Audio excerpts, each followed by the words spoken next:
En la clase de hoy vamos a hablar entonces de las patologías de la glándula sebácea. Vamos a hablar de dos temas, el acné y rosácea.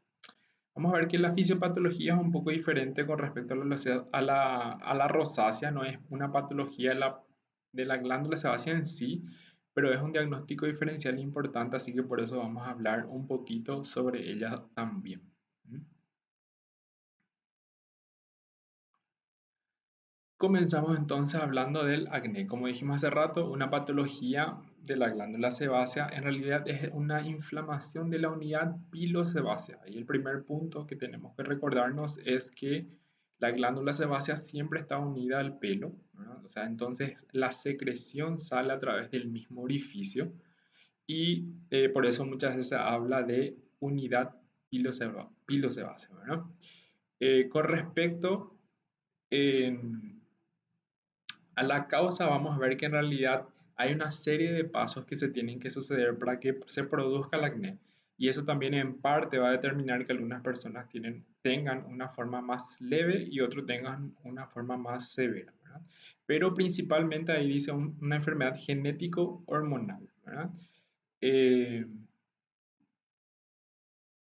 Eso hace principalmente referencia a que algunas personas van a tener una respuesta inflamatoria más importante que otras o una respuesta mucho más exagerada y es lo que va a hacer que el componente inflamatorio sea más importante y otras personas, ¿verdad?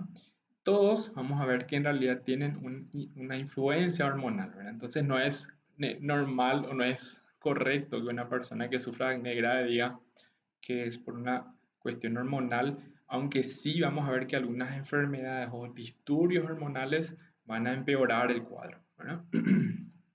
Como ya sabrán, sobre todo afecta a la cara y al tronco superior, ¿verdad?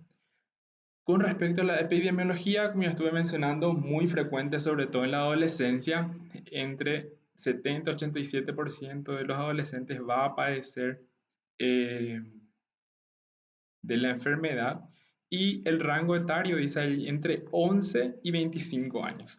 Hoy en día se sabe que en las mujeres sobre todo puede ser un poquito antes, así como se vio también un adelantamiento, digamos, de la primera regla o de la primera menstruación. También hay casos de acné también más descritos a edades más tempranas, justamente por esa relación hormonal que enseguida vamos a hablar, ¿verdad? En la mujer normalmente va entre 11 a 25 años entonces, y en el hombre también, pero en el hombre solemos ver normalmente formas clínicas más severas. Por eso es ahí predomina en, en hombres. Y vamos a ver también que en la raza blanca se suelen ver también las formas más severas, justamente por esa reacción inflamatoria más importante que a veces pueden tener. Y lo otro que tenemos que considerar es que muchas veces la mujer se suelen ver casos más leves, pero en tiempo más prolongado. Entonces suelen sobrepasar esos 25 años, se puede tener hasta los 30, etcétera. Así que vamos a hablar un poquito también sobre eso. Vamos a entender cuando veamos la parte entonces de la causa, que es lo que vamos a hablar ahora. Estoy leyendo los mensajes, después voy a ir respondiendo, ¿sí? Con respecto a la causa, entonces, principalmente se da por un estímulo de andrógenos. Entonces ya respondemos a una de las preguntas que apareció, que decían normalmente, relacionaban ahí con ciertos hábitos, ¿verdad? Justamente ese pico hormonal que se da en la pubertad es el que hace que se desarrolle la unidad pilosebácea. Todos esos pelos, también los pelos, por lo menos principalmente los hombres también se van a diferenciar, o sea, tanto hombres como mujeres van a ir adquiriendo las características eh, masculinas o femeninas, ¿sí?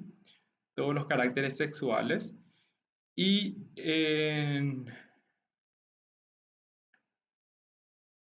vamos a ver que eso lo que va a hacer es estimular también a la glándula sebácea a que sufra una hiperplasia o aumento de tamaño y mayor producción también de sebo. Entonces el primer paso en la fisiopatología del acné se inicia entonces sobre todo, tanto hombres como mujeres producen una pequeña Las mujeres también producen una pequeña cantidad de testosterona, así que por eso decíamos que en el hombre vamos a ver formas más graves, porque la testosterona, al transformarse a través de una enzima que es la 5-alfa reductasa, principalmente la tipo 1, en dehidrotestosterona, que es la forma más potente, digamos, de la hormona, es cuando va a estimular a esta glándula sebácea. ¿Ok? Y lo otro que tenemos que tener en cuenta también es que las mujeres, las hormonas femeninas tienen un efecto protector, en realidad tienen un efecto más seborregulador. El segundo paso que tiene, esto principalmente lo que va a producir inicialmente es un aumento en la grasitud, ¿verdad? Por eso muchas veces la grasitud puede ser ya un primer indicio o que van a haber brotos que va a comenzar el acné, ¿verdad? El segundo paso que tiene que ocurrir es que se obstruya entonces el conducto pilosebáceo, que es por donde justamente va a salir el sebo que se va produciendo, ¿sí? ¿Ok? Entonces el sebo que se produce acá sale por el mismo orificio que sale en el pelo. Lo que tenemos que tener en cuenta es que esta parte del epitelio queratinizado que tenemos acá también se va descamando y puede terminar obstruyendo, ¿verdad? Y las hormonas también influyen en ellas. El hombre naturalmente tiene la epidermis también más gruesa y es por eso que también predispone más a la formación entonces esos tapones, ¿verdad? Entonces, ¿qué va a ocurrir después? Esos tapones van a terminar, o sea, la glándula sebácea igual va a continuar funcionando, ¿verdad? Y esa acumulación de sebo allí va a servir como un medio propicio para que bacterias que están en la superficie de la piel normalmente, como el Propionibacterium acnes, el Staphylococcus epidermidis o eventualmente el Pityrosporum ovale, aprovechen ese medio para proliferar. Entonces comienzan a introducirse en ese medio y proliferan, ¿verdad? Y finalmente lo que va a ocurrir es que el sistema inmunológico va a ser capaz de detectar esa actividad allí, entonces va a desencadenar una respuesta inflamatoria, ¿ok? Y ahí es una clave importante porque ¿qué, qué tan exagerada va a ser esa respuesta? Es lo que va a hacer que un paciente tenga formas mucho más inflamatorias y otro paciente tenga lesiones menos inflamatorias, ¿ok? Ahí vamos a ver también algunos factores que influyen. Ella le preguntó sobre el sol, sobre la leche, vamos a hablar un poquitito también, ¿ok?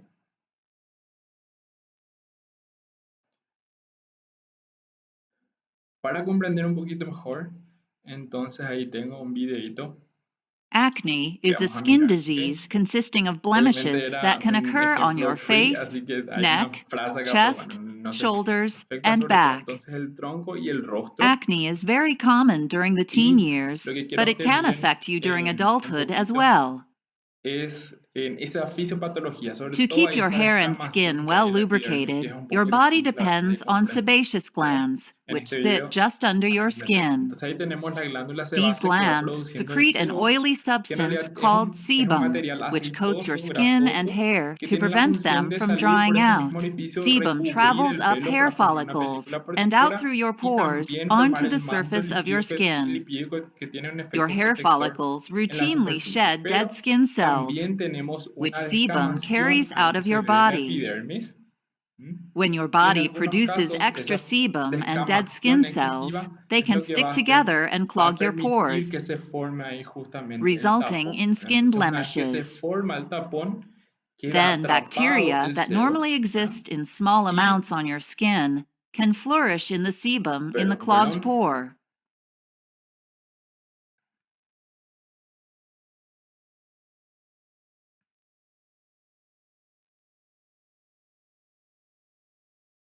ahí estamos. Perdón, me olvidé de poner en silencio, gracias por el aviso.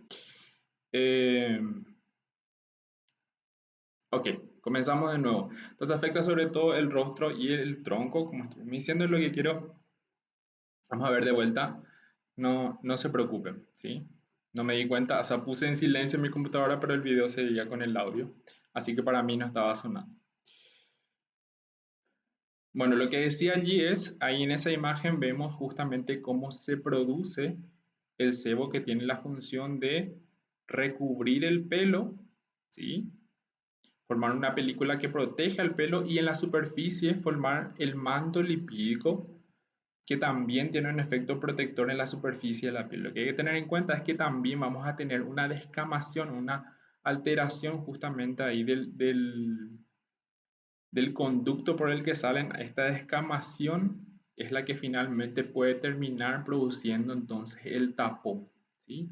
Lo que va a ocurrir después es que las bacterias que están en la superficie de la piel entonces pueden aprovechar este medio rico en lípidos para proliferar, ¿verdad? Y finalmente en la dermis, recuérdense que ya tenemos las células que se van a encargar entonces de la respuesta inflamatoria, ¿verdad? Entonces, eso es lo que va a variar entre una persona y otra, ¿ok? Entonces, de acuerdo a eso, vamos a tener las principales lesiones del acné. Entonces, dependiendo en qué etapa nos vamos quedando, ¿sí? Primero, entonces, lo que vamos a tener es una seborrea o una grasitud excesiva. Puede ser uno de los primeros cambios que vamos a tener, uno de los primeros cambios que ocurren ahí en la adolescencia en la piel, ¿verdad? Que es lo que termina predisponiendo. Finalmente, se tiene que formar el tapón y ahí vamos a tener los comedones, ¿sí? Cuando ese sebo se queda atrapado, pero todavía no hay mucha proliferación bacteriana. Entonces ahí vamos a tener los comedones que tenemos de dos tipos, los comedones abiertos y los comedones cerrados, que vamos a mirar también enseguida, que son los puntos negros y los puntos blancos. Vamos a ver cuál es cuál enseguida. Y después tenemos ya las lesiones en las que sí van a entrar en juego las bacterias, ¿sí? Entonces ahí vamos a tener la formación de pápulas y pústulas, que ya son lesiones inflamatorias, y también podemos tener la formación de nódulos y quistes. Acá uno es un cuadro ahí un poco más exacerbado, ¿verdad? Vamos a mirar enseguida de vuelta, no se preocupen.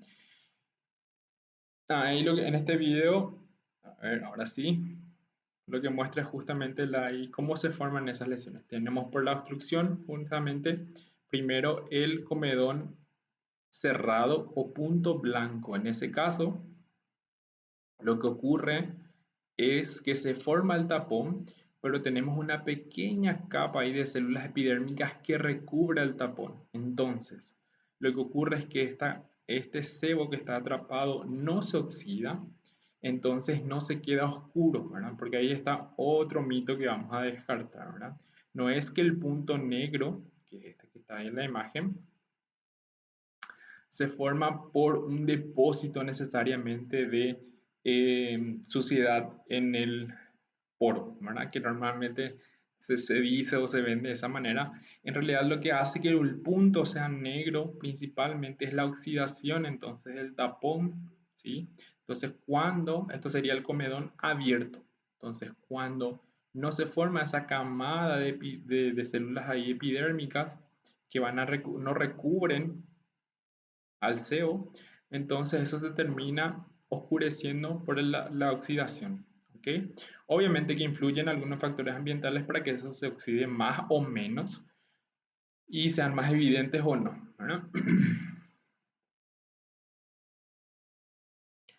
Después lo que vamos a tener es que ese líquido, o sea, el sebo que está allí con la proliferación de bacterias y la reacción inflamatoria, vamos a tener la pústula y en algunos casos el cuerpo tratando de contener esa infección va a formar una cápsula y entonces ahí vamos a tener el quiste, ¿verdad?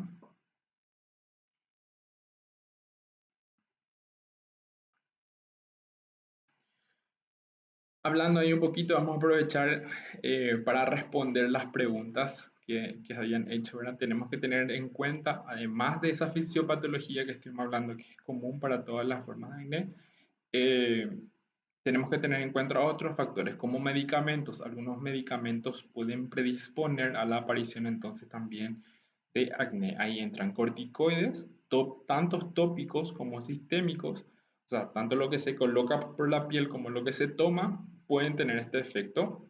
Y dentro de los efectos adversos principales de los corticoides justamente tenemos las erupciones acneiformes, se le llama, ¿verdad? Tenemos también algunos anticonvulsivantes, como el ácido valproico, etcétera, que pueden también estar relacionados a brotes de acné. algunos antidepresivos, yodo, bromo, algunas vitaminas, que en algunos casos también exceso de vitaminas. Algunas personas con el complejo B también pueden tener brote de acné, ¿verdad?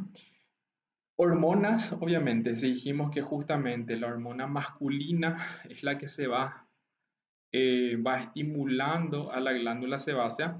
Ahí, como dice también, anabólicos, ¿verdad? Sobre todo las hormonas anabólicas van a también estimular la hiperplasia y la hipersecreción de la glándula sebácea, y es por eso también que van a producir brotes de acné, ¿verdad? Que es lo que vemos muchas veces en gente que hace fisicoculturismo, etcétera. Por eso es común ver, ¿verdad? El estrés también puede estar relacionado. Vamos a ver formas de acné que también se relacionan con cosméticos, no solamente maquillajes, como alguien preguntó allí. Pueden ser cremas hidratantes, o hay gente que se colocan aceites o pomadas que son inadecuadas también para el rostro. Vamos a hablar un poquito más adelante también. Fumar también está relacionado. El hábito de fumar, sobre todo, produce una vasoconstricción de los capilares y la parte más superficial de la piel, y es por eso que eso genera un estrés a nivel de la piel. El clima, ¿verdad? Hay los dos extremos, ¿verdad? Tanto el clima muy cálido y húmedo, que principalmente estimula también a la glándula sebácea naturalmente. En- eh, y el clima muy frío, que vamos a ver que tiene tendencia a resecar excesivamente la piel también. El embarazo por las alteraciones hormonales en algunas mujeres también puede predisponer.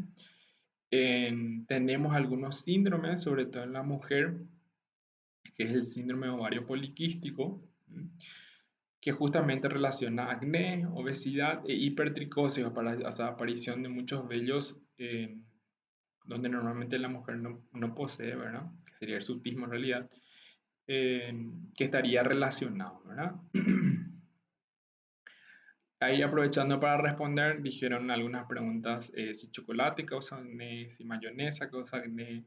No hay ni un estudio que determine que algún alimento en específico sea la causa de acné, ¿verdad? Pero lo que tenemos que tener en cuenta es que algunos alimentos pueden ser proinflamatorios. Entonces que esa pueden hacer que ese cuadro se exacerbe o empeore. Dentro de ese mismo principio hay algunos estudios con respecto a la leche, ¿sí?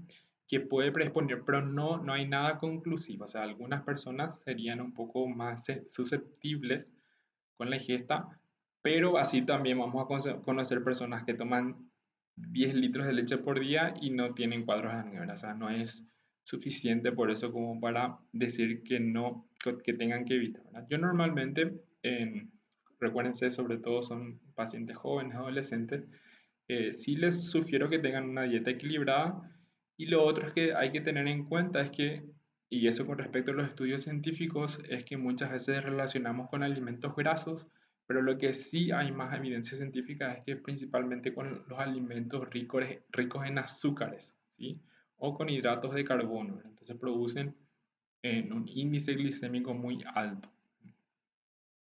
Es el mismo principio, es la pregunta que voy viendo, si gluten, etcétera, es el mismo principio. Si uno tiene intolerancia al gluten y consume gluten, también va a generar un estado inflamatorio que puede hacer que empeoren las lesiones. Pero si uno no tiene esa intolerancia, no influye, ¿sí? Entonces, normalmente se indica tener una dieta equilibrada, y si uno sabe que cuando come un alimento determinado consigue relacionar, evita, ¿verdad? Pero en general, así para todos, no, ¿verdad? Entonces, no hay nada así a ciencia cierta o muy evidente con respecto a la alimentación y los brotes.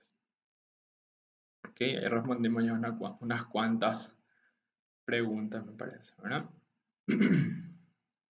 La causa de acné en la mujer adulta sería, o sea, después de los 25 años, lo más frecuente es que sean por alteraciones hormonales. El síndrome ovario poliquístico puede ser una de esas causas, que justamente produce ahí una alteración en los andrógenos también.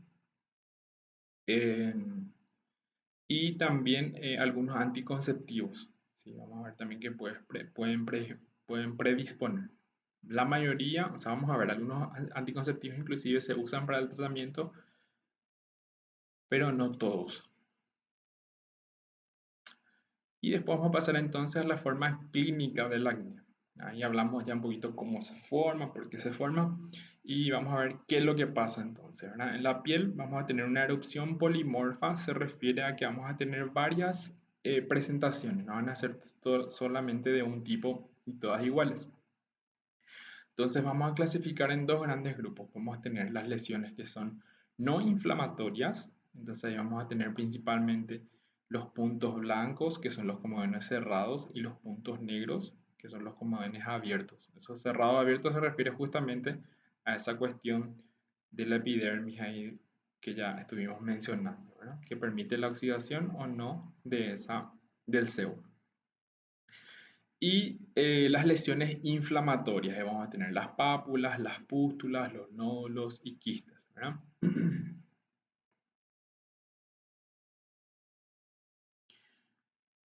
Las otras lesiones que podemos encontrar es la hiperpigmentación postinflamatoria, que son algunas manchas que quedan entonces la piel, normalmente tiene una coloración violácea, oscura, y principalmente la mujer o principalmente las personas que tienen eh, el fototipo que se broncea fácilmente, ¿verdad? Principalmente la localización, ya sabemos cara, ¿verdad? Sobre todo frente, nariz y mentón, ¿verdad? Y también puede afectar otras zonas como el tórax, ¿verdad? Fuera de esos lugares es infrecuente y las lesiones evolucionan entonces en tiempos diferentes. O sea, mientras una lesión está formando solamente el tapón, otra iba a estar en la fase de pústula, etc. A eso se refiere entonces a una lesión eh, polimorfa justamente, ¿verdad? Que tiene diferentes estadios evolutivos. Ahí vemos acá, entonces en algunos pacientes podemos tener puntos blancos, como se ven en esta zona. En esta zona podemos ver algunas formas de puntos negros, acá se ven algunas pústulas acá y acá un nodulito pequeño, ¿verdad? Entonces, erupción polimórfica, ¿sí? En los pacientes de más de 25 años hay que ver, normalmente en el paciente hombre vamos a ver también las formas más graves, como dijimos, porque los hombres naturalmente producen más testosterona, ¿verdad? Hay que ver los hábitos del paciente, hay que ver si ya hizo algún tratamiento o no, etcétera. Hay una serie de factores.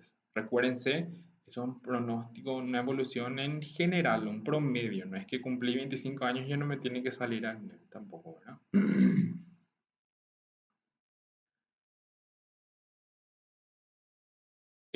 Pregunta Luis si el quiste el último estado del acné. Podríamos, en cuestión de gravedad, sí podríamos decir que son justamente ya fases más avanzadas, porque son justamente, o sea, para que el cuerpo tenga el tiempo de formar esa cápsula, la evolución también fue de mayor tiempo, ¿no? Las patologías del tiroides también en algunos casos se pueden relacionar a brotes acnéicos, sobre todo hipotiroidismo, ¿sí? Y después tenemos la clasificación, ¿verdad? La clasificación, hay una forma de clasificar como esta, que es el del Grupo Latinoamericano de Estudio del Acné, que clasifica, se correlaciona de vuelta con esto, o por los grados, ¿verdad? Grado 1, grado 2, grado 3, grado 4, grado 5. Entonces, es la misma, pero uno le coloca números y otro describe un poco las lesiones. Cuando tenemos solamente formación de lesiones no inflamatorias, vamos a tener entonces un acné leve, un acné comedónico, ¿verdad? Donde lo que van a predominar son los comedones, ¿verdad? Lo otro es que tengamos ya la aparición de lesiones inflamatorias. Ahí es justamente la aparición o no de inflamación es lo que va a determinar que sea más severo o no, que era lo que estuvimos hablando un poquito antes, ¿verdad? La hiperrespuesta o hipersensibilidad que pueden tener algunas personas, ¿verdad? Entonces en el grado 2 vamos a tener principalmente pápulas y pústulas, que sería esto, el correspondiente, ¿verdad? En el grado 3 vamos a tener la aparición ya de nódulos, inclusive pueden aparecer algunos abscesos pequeños, o sea que drenan, tienen gran tamaño, acompañado ya de dolor, ¿verdad? El acné conglobata, que tiene una respuesta inflamatoria exagerada, que vamos a mirar también enseguida, sería el grado 4, junto también con el acné fulminans, que además de eso tiene una evolución muy rápida, de ahí viene su nombre fulminante justamente, ¿verdad? Que sería ya el grado 5. Y además tenemos algunas formas especiales que son estas que vamos a mirar también, ¿verdad? Normalmente en- ahí se relaciona bastante con los hábitos, el estilo de vida, en algunos casos algunos oficios o las profesiones también pueden estar relacionadas. Cuando hablemos de tratamiento voy a responder ahí la pregunta con respecto al lavado que están haciendo. Vamos a hablar un poquito sobre eso en minutos.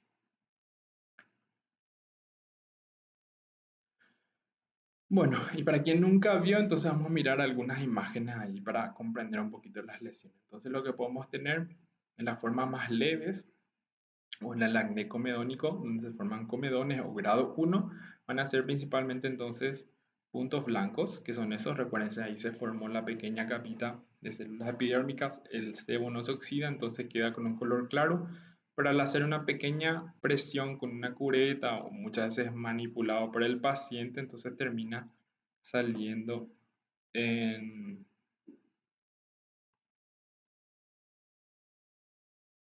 esa, el sebo, ¿verdad? Y lo otro serían los puntos negros, que se ven de esta manera, ¿verdad? Que ya es cuando el tapón se oxida, ¿verdad?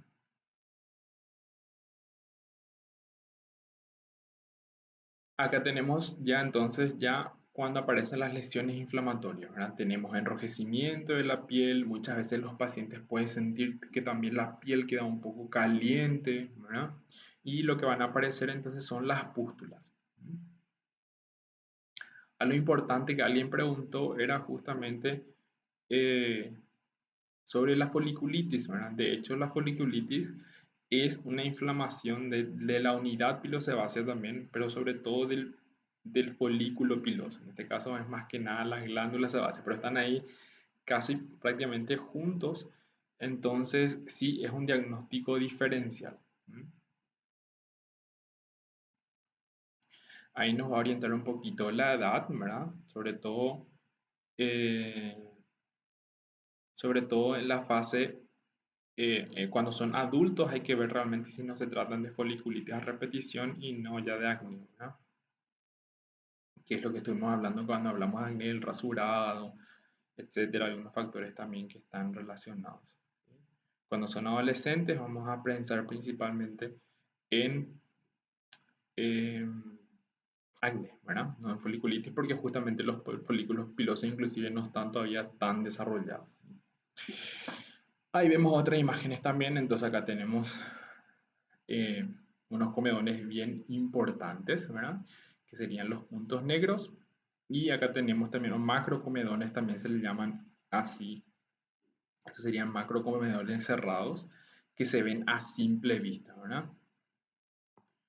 Un segundito que Siri. Ok. Acá también lo que vamos a ir viendo es que van apareciendo también las pústulas, ¿verdad? A medida que son las formas más severas. ¿Sí? Y vamos a ir viendo, como les mencioné hace rato también, eh, que muchas veces en los hombres el hábito del afeitado puede hacer que las lesiones del acné empeoren, ¿verdad? Entonces vamos a ver también que aparecen nódulos, ¿sí? En este caso acá tenemos pústulas, y hay que tener en cuenta también que esas lesiones van dejando y en algunos pacientes pueden ir dejando como unas manchitas, que es la hiperpigmentación postinflamatoria, o sea, en una zona donde hubo inflamación en la piel, entonces van quedando cicatrices de las lesiones anteriores, tanto como manchas o como cicatrices realmente en la piel que pueden ser depresiones que son difíciles de tratar realmente, sobre todo en los pacientes que ya tuvieron en la adolescencia formas muy graves, van a ver que en la fase adulta inclusive pueden quedar cicatrices. Y eso también es uno de los pilares ahí del tratamiento precoz, justamente para no tener que tratar después la cicatriz, que es más complicado, ¿verdad? Entonces, fíjense acá, de vuelta también un buen ejemplo de cómo la erupción es polimorfa, ¿verdad? Tenemos una serie de lesiones, acá tenemos puntos negros, acá tenemos una pústula, ¿verdad? Acá tenemos ya algunas manchas y cicatrices de lesiones anteriores, ¿verdad? Entonces tenemos diferentes lesiones en diferentes estadios, ¿sí? Y lo que hay que evitar, como decía, justamente son las cicatrices que hay de varios tipos, ¿sí? Hay algunas que se llaman en hielo picado, que son así, bien profundas, pero de diámetro pequeño. Algunas son más superficiales, pero más extendidas. En- Algunas son deprimidas y dependiendo de cuál es la que predomine, también se tratan de forma diferente y algunos pacientes pueden también tener una cicatriz hipertrófica en la zona de la lesión y eso también va a hacer que empeore el aspecto. Estas serían las lesiones de hielo picado, así como recuerda más o menos, no sé si alguien escala por acá montañas o en todo caso acá al picar el hielo con un cuchillo se forma como una pequeña depresión de esta forma. Entonces de ahí viene el nombre. Estas serían las deprimidas, ¿verdad? Esta también, en algunos casos se hace subcisión, que es cortar el tejido fibrótico que está debajo de la piel, que hace que eso sea más profundo. En algunos casos se rellenan. Estos casos se pueden tratar con ácidos y láser. Y la cicatriz hipertrófica, que en algunos casos se hacen inyecciones locales de corticoides, láser, hay que ver también, ¿verdad? Y después ya vamos llegando a las formas ya más graves, ¿verdad? Después tenemos la acné conglobata, donde vamos a tener entonces una respuesta inflamatoria exuberante, que es lo que está acá. Entonces, además de esas lesiones, vamos a ver que predominan sobre todo las lesiones inflamatorias graves, nódulos, quistes, puede haber ya también afectación del tronco, ¿verdad? Lo más frecuente es que se afecte el rostro, pero la afectación del tronco normalmente ya se asocia a formas más graves. Obviamente esto también es lo que va a dejar más cicatrices. Hay que tener en cuenta también que esas cicatrices van formando fístulas, van alterando la circulación de la sangre a nivel de la piel y se comienza a armar como un círculo vicioso que es difícil muchas veces de tratar, ¿verdad? Y vamos a hablar un poquito también, alguien preguntó algo sobre el lavado ahí, en tratamiento voy a hablar sobre eso. Y lo que decía, ¿verdad? Finalmente estos tipos de lesiones son las que dejan cicatrices, ¿verdad? Cuando se forman los nódulos y quistes. Ahí viene la importancia del tratamiento precoz, que enseguida vamos a hablar. Entonces, formas graves de acné conglobata. Imagínense toda la respuesta inflamatoria, las posturas, el paciente siente dolor, ¿verdad? Puede sentir que la piel siempre está caliente en esas zonas. Bueno, y hay algunos hábitos también pueden hacer que empeore, ¿verdad? Aprovechando un poquito la pregunta de Alian, cuando son lesiones sobre todo inflamatorias, imagínense que el hecho de friccionar y lavar mucho la piel termina estimulando en realidad a que haya un mayor flujo sanguíneo en esa zona y mayor respuesta inflamatoria todavía, ¿verdad? En lugar de tratar, termina estimulando en realidad, ¿verdad? Y bueno, algunos pacientes pueden terminar teniendo también una cicatrización encima anormal de esa lesión y bueno, pueden tener cicatrices hipertróficas, ¿verdad? Hay lesiones en el tronco también, algunos pueden tener algunas lesiones de aspecto más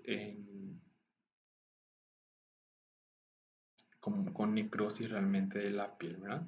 Y las formas fulminas, en este caso es grave, es súbito y catastrófico, ¿verdad? Sobre todo con respecto a su evolución y además se puede acompañar entonces de fiebre, dolores articulares, inclusive puede haber leucocitosis, ¿verdad? Esto sería la acné fulminans, ¿ok? Ahí tenemos entonces formas severas que muchas veces y en algunos casos inclusive está asociado al inicio del tratamiento con isotretinoína, según la teoría, eso termina exponiendo nuevos antígenos de bacterias en la piel, de bacterias de la piel y hay una respuesta todavía más inflamatoria, etcétera. Y bueno, en muchos de esos pacientes inclusive se usan corticoides para controlar la inflamación inicial y luego se va haciendo la disminución de esas dosis a medida que van actuando también los antibióticos que se utilizan normalmente.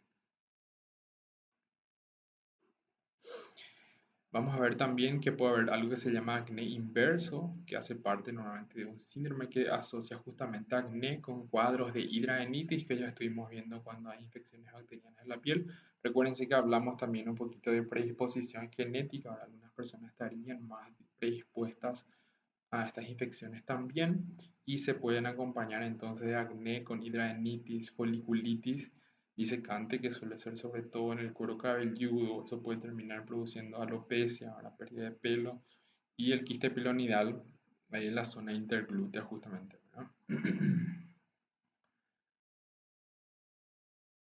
Otra forma de acné es la acné neonatal, estas ya son las formas especiales, ¿sí? Que es el acné que aparece sobre todo en los bebés y se da por un pasaje de las hormonas de la mamá Normalmente se resuelve en una semana, pero pueden ocurrir también pequeños brotes, sobre todo aparición de unas pústulas.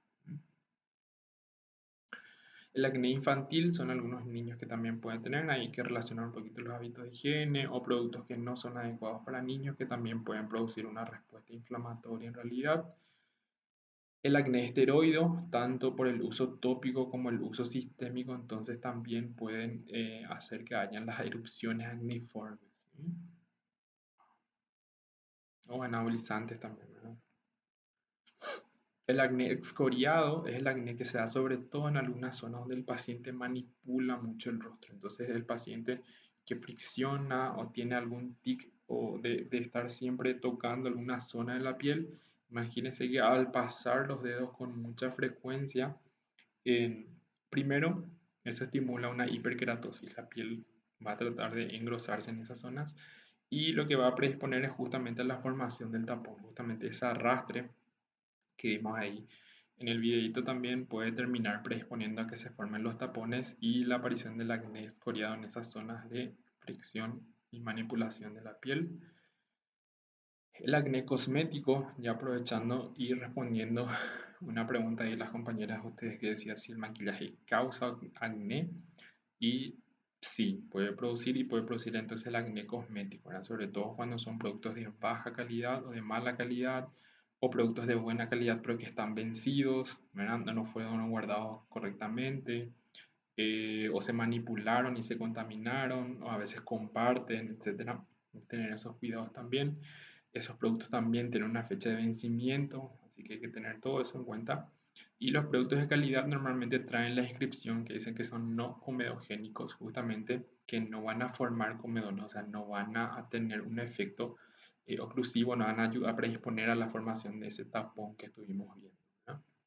Y hay unas líneas especiales que son para la piel con acné, que son libres de aceites también. Entonces, esos productos son los que se deberían utilizar. Muchas veces en las mujeres o en los hombres también, algunos productos para el pelo es lo que predisponen también, por más de que sean cosméticos no para el rostro, pero sí para el pelo también pueden predisponer, porque imagínense que esto tenga un flequillo acá, una franja como se dice en portugués, entonces la grasitud del pelo también naturalmente pueden predisponer, o así cuando se colocan cremas o pastas o ceras muy consistentes y después entra en contacto con la piel, pueden terminar predisponiendo también. Hay algunos consejos de retirar los productos antes de dormir, utilizar productos de buena calidad, evitar compartir, etcétera.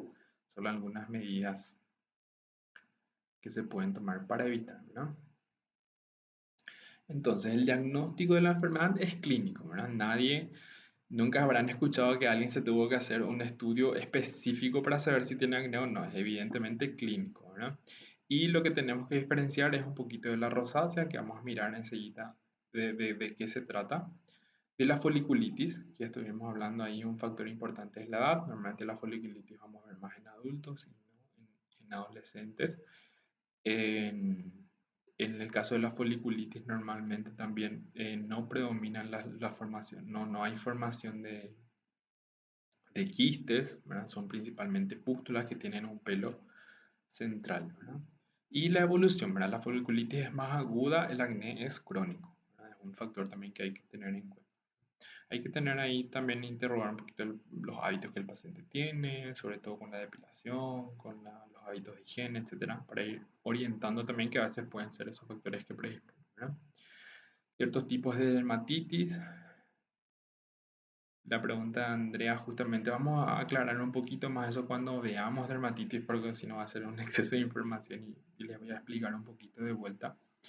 Eh, Y después lo que vamos a ver ahora es el tratamiento, ¿verdad? Entonces, imagínense, el tratamiento se va a basar principalmente en cortar cada uno de esos pasos que estuvimos diciendo en la formación, ¿verdad? Entonces, el pilar del tratamiento es normalizar la queratinización folicular, entonces para que no se forme el tapón, disminuir o regular la secreción de sebo, es otro también objetivo del tratamiento, ¿verdad? Reducir los microorganismos que están ahí en el folículo piloso o en la superficie de la piel en todo caso para que no se lleguen a introducir y controlar y reducir la inflamación, ¿verdad? Ahí también entran algunos hábitos, por ejemplo, como evitar friccionar y el lavado muy frecuente en realidad puede tener un efecto perjudicial tanto por la estimulación y lo otro es también la utilización de antisépticos, que alguien preguntó ahí si usar antisépticos con regularidad se recomienda y no, ¿verdad? Justamente porque la piel tiene una capacidad de, eh, de controlar esa flora que está en la superficie de la piel. Cuando se usan, tenemos bacterias que son buenas y que están en la superficie de la piel. Entonces, si yo uso antisépticos muy agresivos, van a también retirar esas bacterias buenas y equilibrar la piel todavía va a ser más difícil y esa piel desequilibrada va a tener una respuesta más exagerada probablemente, ¿sí? Más o menos para que entiendan por dónde viene la mano, ¿verdad? Muchas veces el tema del tratamiento y que una opción terapéutica sea un tratamiento y no una agresión es muchas veces una línea muy fina.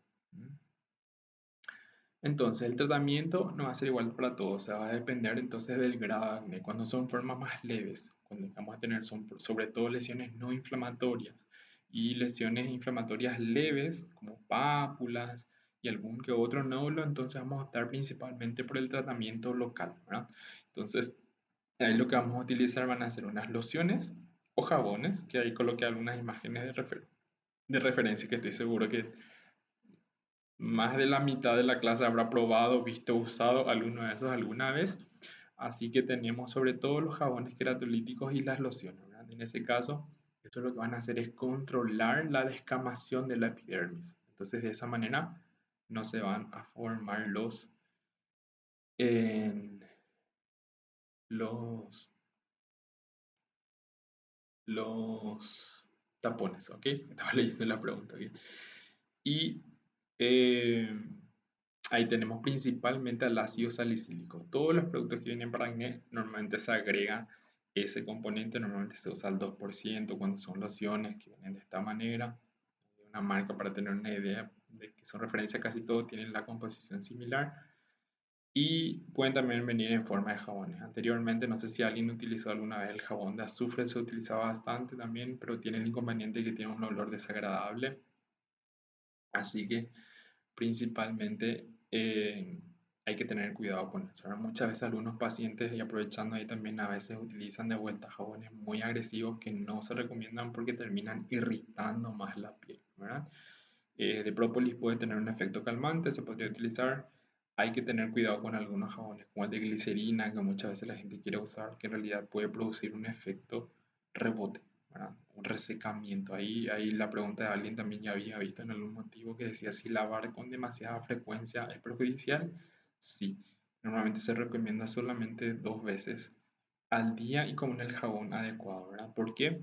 Imagínense, dijimos justamente que ese sebo tiene una función protectora en la superficie. Si yo lavo con demasiada frecuencia, el cuerpo va a detectar que no hay producción, entonces que la superficie, que no hay nada en la superficie, entonces va a comenzar a producir más. Entonces tiene un efecto rebote, lavar con demasiada frecuencia, ¿ok? Luego está la vitamina A y los derivados, ahí entran sobre todo el ácido retinoico, el adapalene. Estos medicamentos se utilizan bastante, tienen resultados muy buenos, controlan tanto la epidermis, también la producción de sebo y también en cierta medida las bacterias que están en la superficie de la piel. Eh, el ácido retinoico y el apalene sensibiliza nomás la piel, puede quedar como una sensación de quemazón cuando se coloca esa preparación, ¿sí? Lo ideal es evitar salir, entonces como la piel está más sensible, hay que utilizar protector solar también, ¿verdad? La piel puede quedar sensibilizada, puede aparecer un eritema, enrojecimiento y hay que tener cuidado también porque puede quemar la piel en alguna zona si uno sale con eso al sol o si se hace una fricción excesiva, etcétera, ¿verdad? Algunos ácidos, sobre todo los que se usan como el ácido glicólico, que además tiene un efecto de controlar también la descamación de la piel y un efecto hidratante y calmante también. Algunos ácidos, como el ácido salicílico, también se pueden usar para peelings, ¿sí? Que ayudan también a dejar la piel más fina, se forman menos tapones y de esa manera controlarían. El ácido mandélico, que es un ácido que también controla la exfoliación de la piel. Los exfoliantes, ahí la pregunta, mirando un poquito, porque se van acumulando muchas.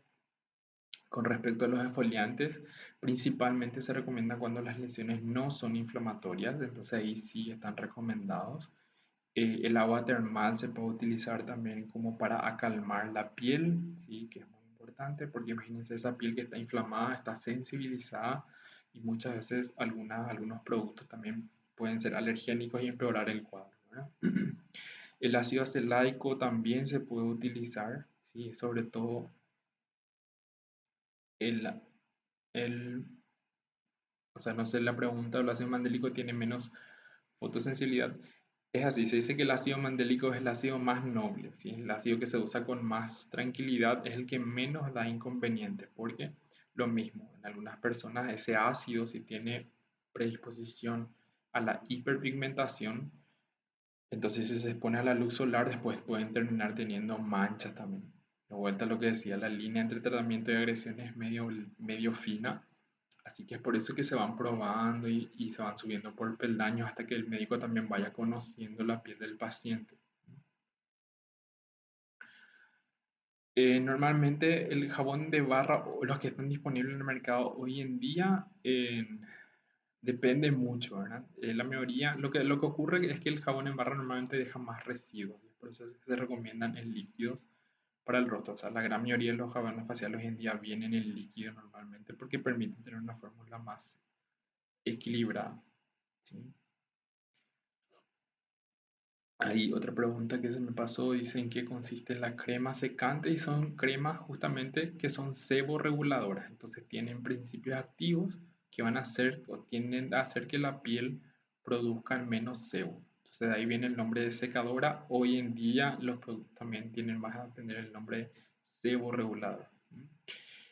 El peróxido benzoilo es famoso, acá agregué un producto comercial que es famoso acá en Paraguay, que es Cicanil, famoso también en Brasil con estos nombres. Es bastante bueno, es también seborregulador y además es bacteriostático, o sea, controla entonces las bacterias que están en la superficie de la piel. Y hay que tener en cuenta también, porque ahí tenemos también antibióticos tópicos, pero el tratamiento en monoterapia con antibióticos tópicos normalmente no se recomienda, sobre todo eritromicina o clindamicina. Se puede utilizar para brotes cuando algunos pacientes o algunas mujeres, por ejemplo, ¿cierto? En la segunda mitad del ciclo menstrual pueden tener algunos brotes o cerca de la regla, entonces en esas lesiones se pueden utilizar, pero hay que considerar también que a largo plazo puede haber cierta resistencia, entonces lo que se recomienda más es el peróxido de benzoilo, realmente con el que no se asocian resistencias, y hay en varias presentaciones. Hay que tener en cuenta también que irrita un poco la piel. Si alguien utilizó alguna vez, hay algo muy importante que hay que avisar a los pacientes. Si alguien comenta, voy a decir, pero es algo que se tiene que recordar porque es un efecto adverso en gracioso que puede ocurrir con respecto a las prendas, ¿sí? Y dice acá una pregunta con respecto a la hidroquinona. La hidroquinona, de hecho, no es un tratamiento en sí para el acné. La hidroquinona actuaría sobre todo para evitar esa hiperpigmentación postinflamatoria, esas manchas que quedan después de las lesiones, pero la hidroquinona al mismo tiempo sensibiliza mucho la piel, así que pueden haber reacciones inflamatorias más importantes. Yo normalmente no recomiendo, en su lugar utilizaría el ácido celaico, que también es un despigmentante, entonces se puede utilizar y se tolera mejor, ¿sí? Y es más seguro. Pero que no se recomienda usar por más de 3 meses tampoco. Y el acné es una enfermedad crónica, así que eventualmente se podría utilizar, pero no de rutina. Con respecto al tratamiento sistémico, nadie respondió qué ocurre con el peróxido de benzoilo, que se vende también muchas veces en forma de preparados, ¿verdad? Hay que tener en cuenta que lo más efectivo es el 5%. Se hizo un efecto, o sea, un estudio comparativo y la diferencia en la respuesta entre esto y esto es mínima, sigue. Y con esto hay más efectos adversos. Un efecto adverso es enrojecimiento, descamación de la piel, puede haber un poco de resecamiento, porque justamente vamos al otro extremo de la seborregulación y se reseca también la piel. Eh, Y un efecto adverso que nadie escribe ahí, pero si alguien no sabe, es que despinta la ropa y eso es algo muy frecuente, ¿verdad? Eh, Después vamos a ver. Filtros últimamente uso mucho en la parte virtual que hace parecer muy bueno todo, ¿verdad? Pero en fin, eh, el peróxido de benzoilo hay que usar sobre todo entonces por las noches y retirar en la mañana, ¿está bien? Pero puede despintar la almohada, puede despintar la ropa, la remera, descolorar, ¿verdad? Así que eso hay que avisar a los pacientes antes o si compran y se automedican hay que tener en cuenta eso. Los antibióticos sistémicos también podemos utilizar algunos de vuelta. Se utilizan en muchos casos cuando hay brotes, como esos casos más severos, una vez que el cuadro se controla o se normaliza, entonces se retiran, ¿verdad? Principalmente en ese grupo entre la acitromicina o eritromicina acompañando a los tópicos, ahí sí se recomienda, ¿verdad? Que dijimos que hace rato los antibióticos tópicos solos no se recomiendan en el caso de eritromicina y la clindamicina, ¿verdad? Y se utiliza bastante también la doxiciclina, ¿verdad? Para formas, la doxiciclina es común para las formas moderadas, ¿verdad? Todo lo que estuvimos antes para las formas leves, las formas moderadas, ya podemos pensar en doxiciclina también. Y la doxiciclina ya moderada grave, ¿verdad? La doxiciclina es bastante efectiva, es un antibiótico que se toma todos los días, pero hay que tomar entre 12 semanas aproximadamente entre 8 a 12 semanas van mejorando el cuadro, ¿verdad? Y ahí se acompaña con los tópicos y después se retira el antibiótico y uno ya mantiene con los tópicos. Normalmente se hace así, pero pueden haber de vuelta brotes, ¿verdad? La isotretinoína entonces se reserva para las formas graves. Cuando yo probé todo lo anterior por un buen tiempo y no hay respuesta, no hay mejoría, entonces es como que vamos subiendo de peldaños, no al revés, ¿verdad? Tengo un brote y quiero comenzar por el más agresivo, ¿verdad? Justamente porque la isotretinoína también tiene muchos efectos secundarios, ¿verdad? Vamos a ver enseguida qué precauciones hay que tener con ese medicamento, principalmente en las mujeres con más razón aún. Y en las mujeres también tenemos la opción de la terapia hormonal, en ese caso bloquear el efecto de los andrógenos, ¿verdad? Que no vamos a hacer eso en los hombres, en las mujeres se puede hacer eso con algunos anticonceptivos, ¿sí? Que tienen un efecto antiandrogénico, hay intradosperinona, clormadinona, ciproterona.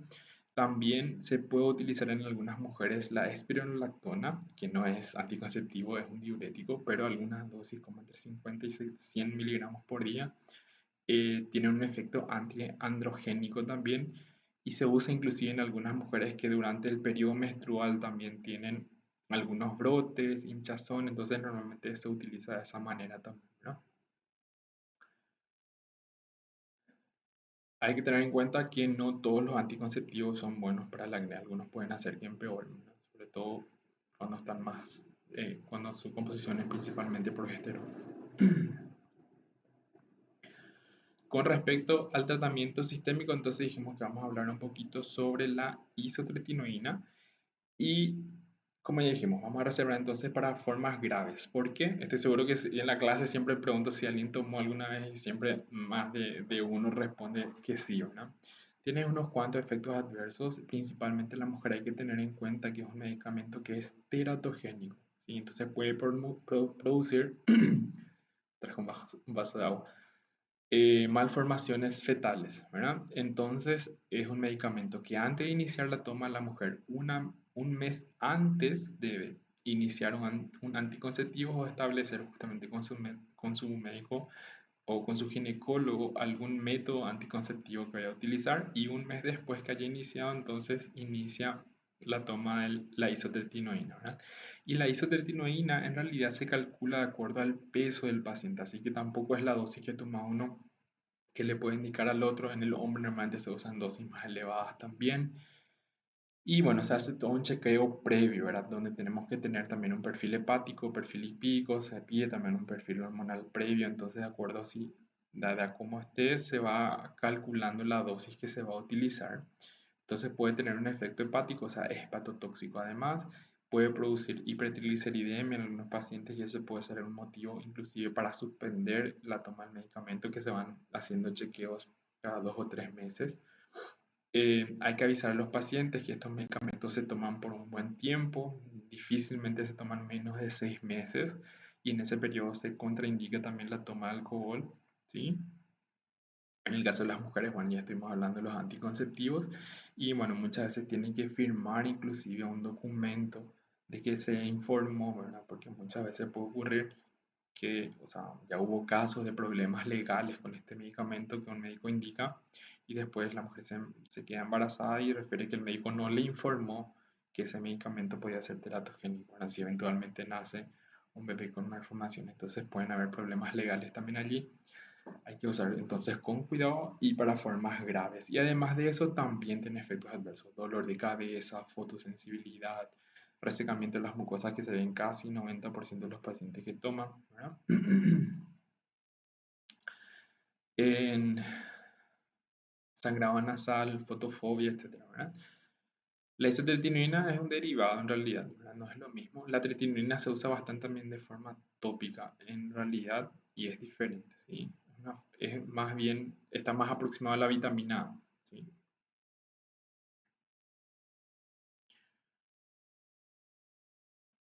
Acá hay una imagen, en algunos casos también hay que tener en cuenta que puede haber en los pacientes que inician la toma de isotretinoína pueden tener un empeoramiento inicial del cuadro, sobre cerca de las 4 semanas, entonces en algunos pacientes también se tiene que hacer esa toma controlada porque se tienen que administrar algunos corticoides para controlar la inflamación y luego se va retirando y luego sí sigue solamente con la isotretinoína en controlar los efectos adversos y bueno, en algunos casos también pueden haber cicatrizaciones anormales en algunos pacientes con esa medicación. No, ahí justamente la pregunta no es lo mismo, los tópicos se pueden utilizar, aunque en general cuando están embarazadas también no se recomienda utilizar de hecho ningún cosmético de ese tipo, pero no hay nada así comprobado, se retira justamente por seguridad, ¿sí? En la embarazada, de hecho, ahí no se pueden hacer peelings, no se pueden usar, o sea, una serie, siempre que hayan embarazadas y si tienen dudas, ¿se puede usar o no? Siempre respondan no. Sí, es una cuestión que hay que tener en cuenta. ¿Verdad? La embarazada, cuanto menos cosas utiliza, mejor, porque si eventualmente hay alguna complicación y en la bula figura o en el prospecto del medicamento figura que 0,001% puede producir tal cosa, también de vuelta pueden haber problemas legales, ¿verdad? Y lo otro es que la embarazada tiene todo un ciclo y tenemos todo un ambiente que está trastornado, ¿verdad? Los tópicos, o sea, la tretinoína tópica se puede usar, pero también tiene un efecto así como los retinoides, ¿sí? Como el ácido retinoico, el adapalene, la tretinoína tópica también se utilizan y son derivados de la vitamina A, ¿sí? Que son justamente esto, ¿verdad? Que dijimos que es dentro de lo que es el tratamiento local, ¿ok? Por eso decimos, cuando eso no resulta es que recién partimos hacia la forma, o sea, de la forma sistémica, ¿no? En general,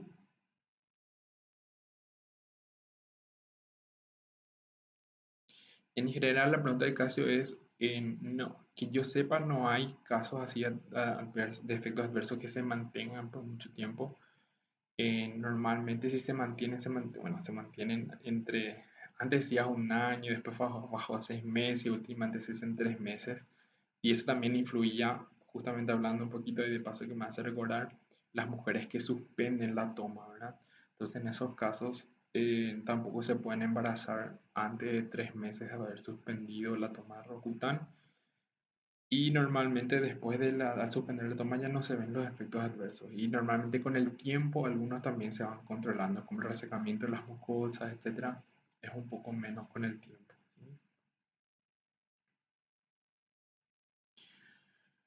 ¿En qué etapa se puede comenzar el tratamiento con microagujas? Ahí lo que vamos a hacer es tratar eso se me pasa un poquito, hablar del tratamiento de las cicatrices, ¿verdad?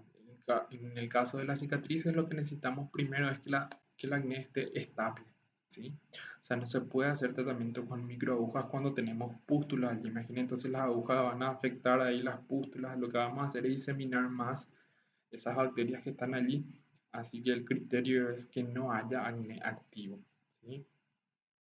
A no ser que se usen Y lo otro es ver también qué tipo de cicatrices son, ¿verdad? Porque cuando son cicatrices muy profundas no van a mejorar con microagujas, ¿sí?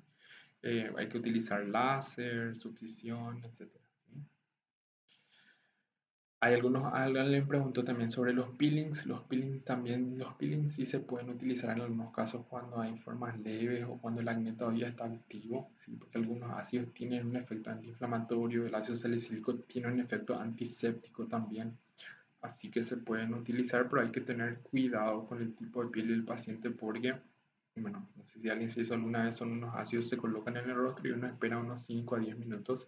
Bueno, y eso tiene efectos adversos también, arde, eh, entonces puede producir enrojecimiento, etcétera. La piel se queda sensibilizada también, entonces hay que utilizar protector solar después o si no pueden haber manchas, etcétera, ¿no? Y lo que vamos a ver después es que, bueno, ver un poquito que en general eh, la evolución es favorable, normalmente es autolimitada, o sea, si uno no se trata nunca, igual en algún momento se detiene, ¿verdad? Sobre todo en la fase adulta, pero hay que tener en cuenta que tiene una repercusión psicológica, social, también puede influir en cómo el adolescente se desenvuelve, etcétera, en esa parte, en esa etapa de la vida. Normalmente no todos tenemos una personalidad muy bien establecida y la autoestima bien consolidada, así que puede generar ansiedad, depresión. Ahí habla un poquito también de desempleo, eso ya sería en la fase adulta, ya se imaginarán en cualquier criterio ahí de trabajo, búsqueda de trabajo, al final siempre está ahí buena presencia, ¿verdad? Entonces ahí se puede relacionar. Algunas personas que tienen cicatrices o acné muy activo pueden tener dificultad para conseguir trabajo también por el aspecto. Eso puede producir también problemas escolares, porque puede hacer que el niño no quiera ir al colegio, influye en el desempeño, en la falta de sueño, puede terminar también en aislamiento social. Así que por ahí viene la importancia, por más de que sea común, ¿sí? El Baby Glow son técnicas de camuflaje, ¿verdad? Lo que tratan de hacer es colocar un pigmento que uniformiza y trata de disimular la cicatriz, porque muchas veces las cicatrices tienen coloraciones también distintas. La tretinoína tópica no tiene los mismos efectos sistémicos que el rocutamol y isotretinoína, no.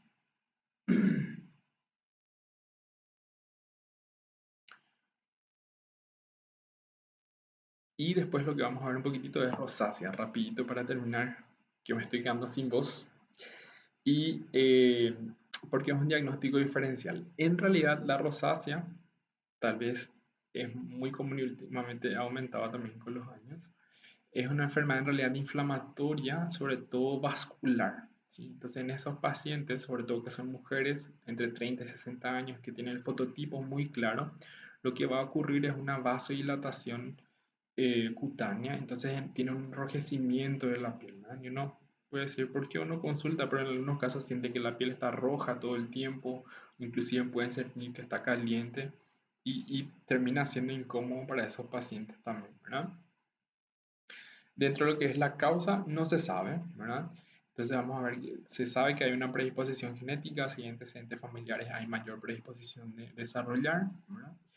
Algunas enfermedades gastrointestinales, o ahí entre intolerancia al gluten, a la lactosa, enfermedades de Crohn, enfermedades vasculares, etcétera, pueden también estar asociados, ¿sí? A factores ambientales como el sol y la humedad excesiva, obviamente. En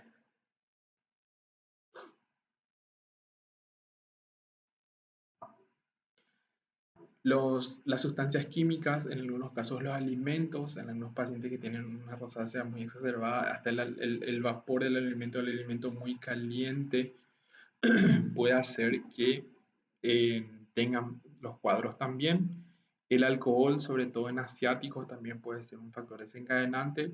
Y comidas muy condimentadas o calientes, como dijimos ahí, también puede ser un factor que haga que hayan brotes, ¿sí? Además de eso, tenemos alteraciones inmunológicas, hormonales y microorganismos. O sea, hay una lista porque no se sabe la causa, entonces hay un montón de cuestiones asociadas, ¿verdad?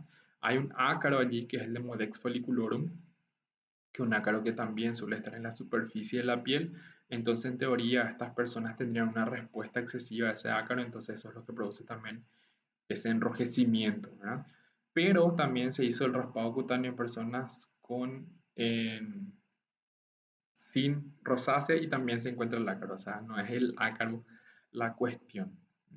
Entonces, clínicamente podemos tener tres etapas importantes, ¿verdad? Y esto sí es sucesivo, esto es crónico, lleva un tiempo, o sea, cuanto más estímulos de esos que estuvimos hablando hay, más frecuente y más permanente se va haciendo. Al inicio va a haber un rubor transitorio o flashing, que sobre todo ocurre en las mejillas y en la zona de la nariz. Entonces es un enrojecimiento.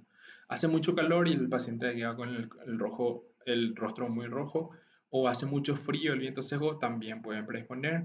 En algunos casos hay mujeres que refieren que en el momento, mujeres u hombres, bueno, como es más frecuente en la mujer, digo en la mujer, ¿verdad? Que no haya ni una feminista que me, me bombardee ahí de mensajes.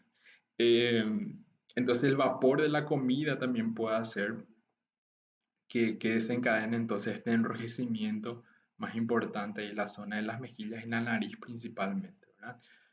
En un segundo estadio, lo que vamos a ver es que o sea, esto en la fase inicial cede ese estímulo y la piel vuelve a lo normal después. Entonces, hay estímulo, reacciona, vuelve a lo normal. Muchas veces, inclusive puede ser el estrés, etcétera, no hay algo bien definido, ¿verdad? Como no se sabe la causa.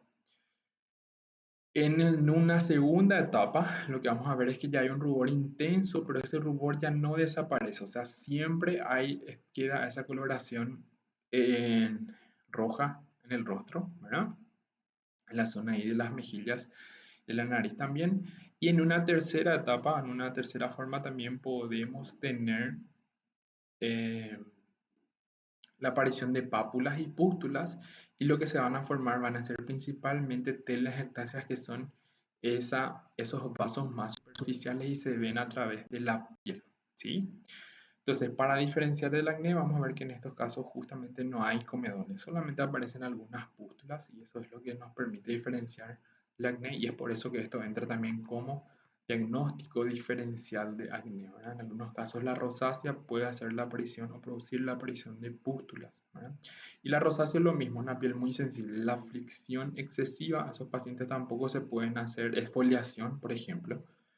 Eso está contraindicado porque al exfoliar lo que va a hacer es estimular todavía más. Aprovechando, alguien preguntó sobre exfoliante con café en la parte de acné. Antes que me olvide, los exfoliantes son útiles.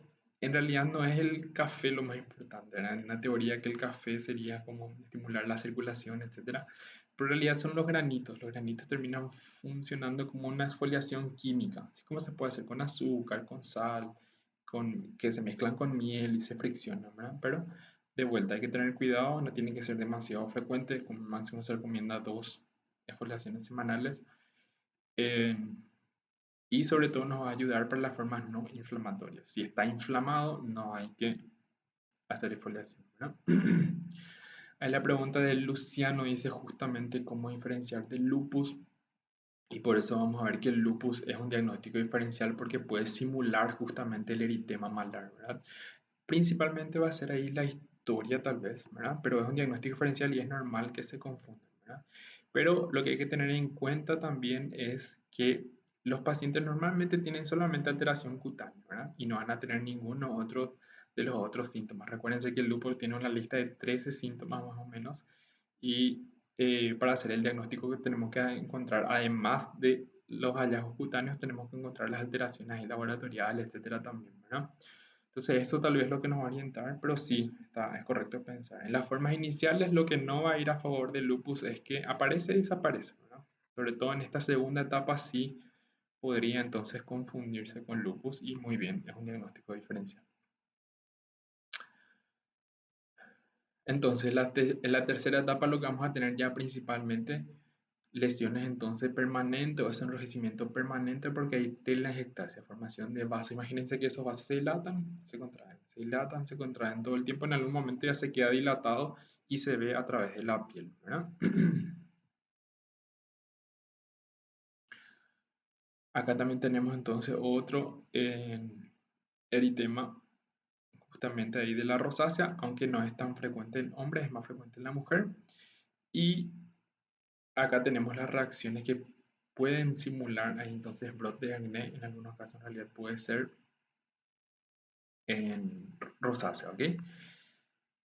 Hay una pregunta que dice allí si hay cura, no hay cura, pero hay tratamiento, ¿sí? Uno es evitar los factores exacerbantes, evitar las comidas calientes, evitar el alcohol, evitar el vapor, tienen que usar cremas también especiales, ¿verdad? Porque normalmente es una piel también más sensible, ¿verdad? Y cuando ya están formadas las telangiectasias, el tratamiento es con láser, ¿verdad? Se hacen disparos con láser, entonces lo que hacen es obliterar esos vasitos más superficiales y con eso se controla la coloración de la piel, ¿verdad? Pero sí puede ser difícil realmente de tratar en algunos casos porque inclusive el estrés puede hacer que haya exacerbación, ¿sí?